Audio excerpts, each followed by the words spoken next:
So John, as we've talked, a few different exercise versions, I'll just tell you what they are, do them, and then you can just edit them as works for you. Okay. So here's an idea for how you can use the circle in a different way. It's a great way to activate into glutes and into hip, and this is a really nice variation of what we call donkey kick. So taking your circle, place it in the back of the heel, and then hook it underneath the glutes here. So you've got to get them right onto the back of the thigh here. Coming into a hands and knees position. From here, just grip and hold so you can feel the hamstring and the calf activating, and then press and lift and lower. As you do this, be careful not to drop and flare into the chest, and try and keep your hip over your knee.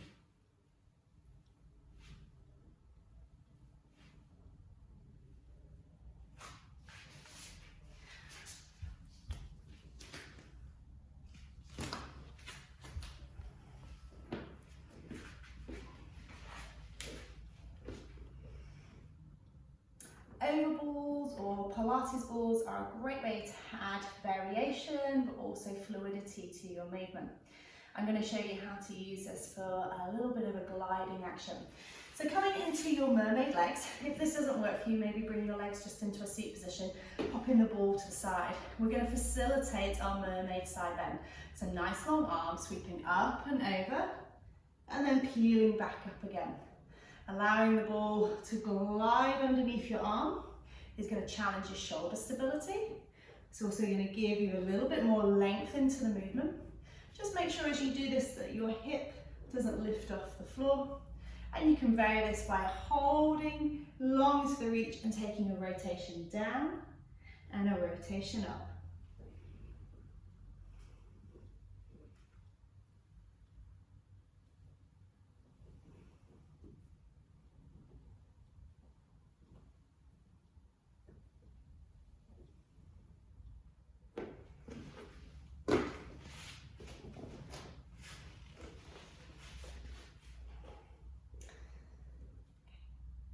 So, weighted ball. These are small weights which are nice for using in terms of balance and also, oh no, forget that, that's wrong. Okay.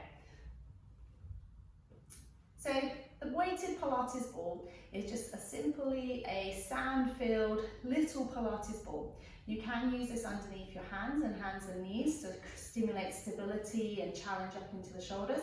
But I'm going to show you a way to help not only if you're rehabilitating your shoulders, but also if you want to improve the strength of your shoulders, how we can use a technique exercise to improve. So if you come onto your back, bringing the weights into your hands and just resting them lightly into the palms. Make sure you let the shoulders relax into the mat and keep your spine in a neutral. Now from here, take a small circle on the ceiling. Now this might not feel like a truly tough, challenging exercise, but what this works on is the deep stabilizers, the control mechanisms into the shoulder blades. You might notice after you've done this for 10, 20 or maybe 30 seconds, how one arm might be doing a bigger circle or maybe going off to the side a little bit. So see if you can relax those shoulders down each time, resetting and controlling the circles over the shoulder joints.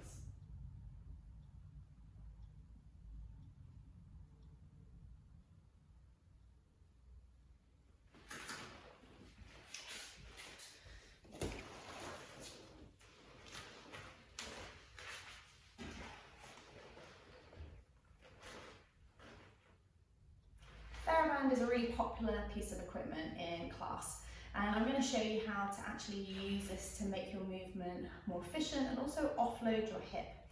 A common complaint with some of our exercises is that people say that their hips are flicking or clicking, and this can usually be to do with the strength and control of the structures of the hip and some tightness in some of the structures, causing a little bit of your hip to go a little bit off balance. So, coming and laying on your back, I want you to take your TheraBand and you're going to just make a little sort of stirrup for your foot, so stepping your foot in. I'm going to hold on to the ends of the band, so I'm not looking for lots and lots of resistance, I'm just looking for some feedback.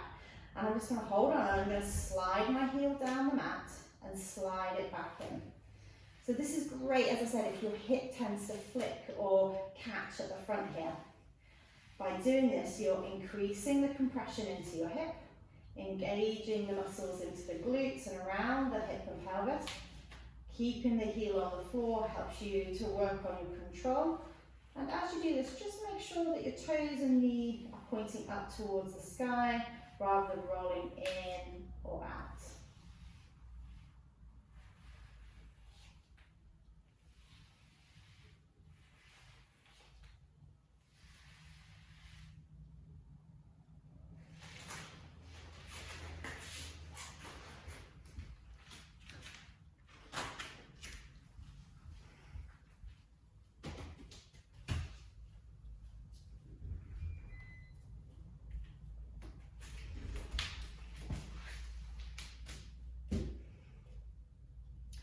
Foam rollers tend to be a love or hate piece of equipment. I'm going to show you how to use them to actually help protect your feet and your ankles.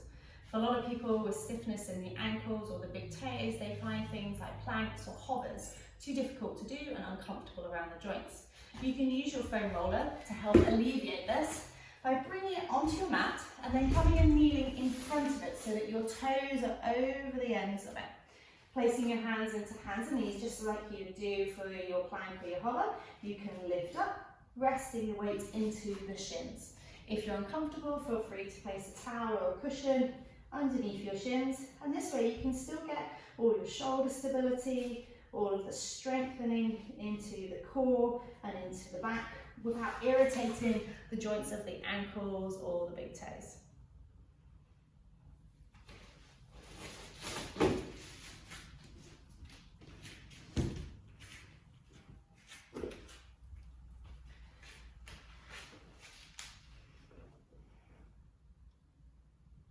Pilates softball is a fantastic piece of equipment, and sorry, John. Pilates softball is a fantastic piece of equipment to have at home, and I would recommend this for anybody who's wanting to equip themselves for their home practice. One of my favourite things to do is to take our abdominal and our core challenges up a level by using the softball under the pelvis. So if you come and have a lie down on your back, and place the ball underneath your bottom, so away from your lower back. From here, tilt forwards and backwards to find your neutral. And when you're happy, you can have a go at any of your front series, so your marching scissor series, coming here to your hop and swaps. You can even try up here into your double tabletop with your one leg stretch. You may even like to have a go at your hip twist, or maybe even trying your leg circle. And you'll notice how the ball wants to make you move around at your pelvis. So have a go at adding this in for a change in the information, the control, and the challenge at your core.